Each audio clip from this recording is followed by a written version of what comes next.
ရန်ဒိုမပါမပေါ်တူဂီကပိုကောင်းတာလားရန်ဒိုမပါရင်ပေါ်တူဂီကမ္ဘာ့ဖလားချန်ပီယံဖြစ်နိုင်မလားမကြောင်ခင်ရှင်ပြိုင်ကစားတော့မယ်2026ခုနှစ်ကမ္ဘာ့ဖလားပြိုင်ပွဲကြီးအတွက်ပြင်ဆင်တဲ့အနေနဲ့ပေါ်တူဂီအသင်းဟာချီလီအသင်းနဲ့ချီစမ်းပွဲတစ်ပွဲကစားခဲ့ပါတယ်ဒီပွဲစဉ်မှာပေါ်တူဂီအသင်းဟာချီလီအသင်းကို2-1ရလက်နဲ့ကပ်ပြီးအနိုင်ရရှိခဲ့ပါတယ်ဒါပေမဲ့ဒီပွဲပြီးဆုံးသွားတဲ့အချိန်မှာပရိသတ်တွေနဲ့ဘောလုံးသုံးသက်သူတွေကြားထဲမှာအငင်းပွားစရာမေးခွန်းတစ်ခုကထပ်ပြီးကြည်ကြလာလောက်ထွက်ပေါ်လာခဲ့ပြန်ပါတယ်အဲ့ဒါကတော့ခရစ္စတီယာနိုရိုနယ်ဒိုသာအသင်းမှာမပါဝင်ပေါ်တူဂီအသင်းကပိုပြီးကောင်းကောင်းကစားနိုင်သလားဆိုတဲ့အချက်ပဲဖြစ်ပါတယ်ဒီပွဲရဲ့ပရိုင်မှာရန်ဒိုကွင်းနဲ့ရှိနေစင်မှာတော့ပွဲကဂုံမရှိသေးရလဲနဲ့ပြီးဆုံးခဲ့ပေမဲ့သူ့ကိုဒုတိယပိုင်းမှာလူစားလဲလိုက်ပြီးတဲ့နောက်ပေါ်တူဂီအသင်းရဲ့ကစားပုံဟာတိတိတတ်တာအရှင်ရလာပြီးတိုင်းစစ်မှာနေရာလွတ်တည်ပုံမဖန်နီးကအဆုံးဖြတ်အနိုင်ဂိုးတွေသွင်းယူနိုင်ခဲ့လို့ဖြစ်ပါတယ်ပွဲစဉ်ပရိုင်မှာကစားပုံကတော်လေးကိုအေးဆက်နေခဲ့ပြီးပွဲချိန်45မိနစ်ရဲ့နာကျင်ချိန်မှာပေါ်တူဂီတိုင်းစစ်မူရာဖေးလီယိုနဲ့ချီလီနောက်ခံလို့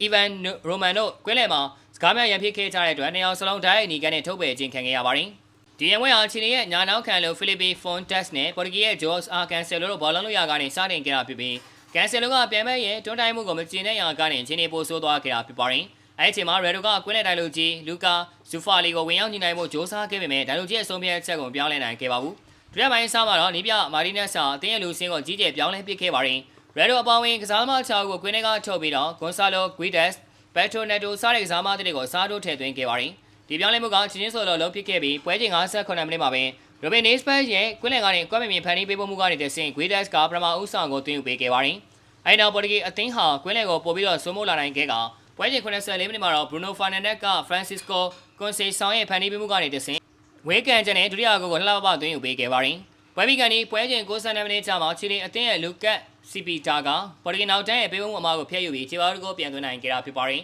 ။တကယ်တော့ပရိုင်မှာပေါ်တူဂီအသင်းကစားဖို့မကောင်းခင်တော့ရယ်ဒိုချောင်းမဟုတ်ပဲပွဲကိုထိန်းချုပ်ကစားထားတဲ့နီးပွားအကြောင်းဖြစ်ပါတယ်။ရယ်ဒိုကွင်းထဲမှာရှိနေတဲ့ပရိုင်မှာပေါ်တူဂီအသင်းရဲ့ကစားရန်ကတော်လေးကိုနေကွေးပြီးဘေးတိုင်ပေးဖို့မှုတွေများနေခဲ့ပါတယ်။အသင်းဝင်တွေဟာရယ်ဒိုရဲ့ပြေးတန်းချောင်းတွေကိုလိလူရှုပြီးဘောလုံးကိုပတ်ပေးနေခဲ့သလိုရယ်ဒိုဂိုးရီယာတွေမရှိတဲ့အချိန်ကြာမှလီတဲကနေဖျက်တင်ဘောတွေပေးပို့တာမျိုးတွေလှုံ့ဆော်ခဲ့ကြပါတယ်။ဒီလိုကစားကွက်ဆန်းနေလို့ရယ်ဒိုလည်းဘောလုံးမရပဲဘာမှမလုပ်နိုင်တာဖြစ်ပါတယ်။ဒါပေမဲ့ရယ်ဒိုမရှိတော့တဲ့ဒုတိယပိုင်းမှာတော့ပေါ်တူဂီတိုင်းဆရာပို့ပြီးတော့ချောင်းမွေပြီးတိုက်ရိုက်ဆန်လာတာကိုတွေ့ရပါတယ်။ရယ်ဒိုရဲ့အစားဝင်လာတဲ့ဂွီဒက်စ်ရဲ့လှုပ်ရှားမှုတွေဘက်ထရိုနက်တိုနဲ့ဓာတ်လုံးရဲ့မြန်နှုန်းမြင့်ကစားကွက်တွေကြောင့်ချီလီခန်စီကျောင်းဟာပြတ်ပြားသွားခဲ့ရပါတယ်။အထူးသဖြင့်ဘရူနိုဖာနန်ဒက်ဟာကွင်းလယ်မှာဘောလုံးစိတ်ကြိုက်ဂိုင်းတွယ်ခွင့်ရရှိသွားခဲ့ပြီးကစားကွက်ကိုကောင်းကောင်းပုံဖော်ပေးနိုင်ခဲ့ပါတယ်။ဒါဒုတိယပိုင်းမှာကစားကွက်ပြောင်းလဲလိုက်တာလို့ဖြစ်ပါတယ်။နေပြမာတီနဲ့ကိုရိုင်းကလည်းကျွန်တော်တို့အသင်းဟာရယ်ဒိုနူလိုမန်တက်ဘက်ထရိုနက်တိုတို့နဲ့အတူရှိနေရင်ပို့ပြီးတော့ကောင်းမွန်ပါတယ်လို့ပြောကြားခဲ့ပြီးရယ်ဒိုရဲ့အတွေ့အကြုံကအသင်းအတွက်မရှင်းဖြစ်လိုအပ်တယ်လို့ယုံကြည်ထားပါတယ်။တကယ်လည်းရယ်ဒိုရှိမှသာပေါ်တူဂီအသင်းကိုလူရှိန်တာမျိုးဖြစ်ပါတယ်။ရယ်ဒိုမရှိရင်အဆင်မပြေပါဘူး။ပေါ်တူဂီအသင်းက2026ဂေါ်လာပြိုင်ပွဲကြီးရဲ့အုပ်စုကေမှာကိုလံဘီယာ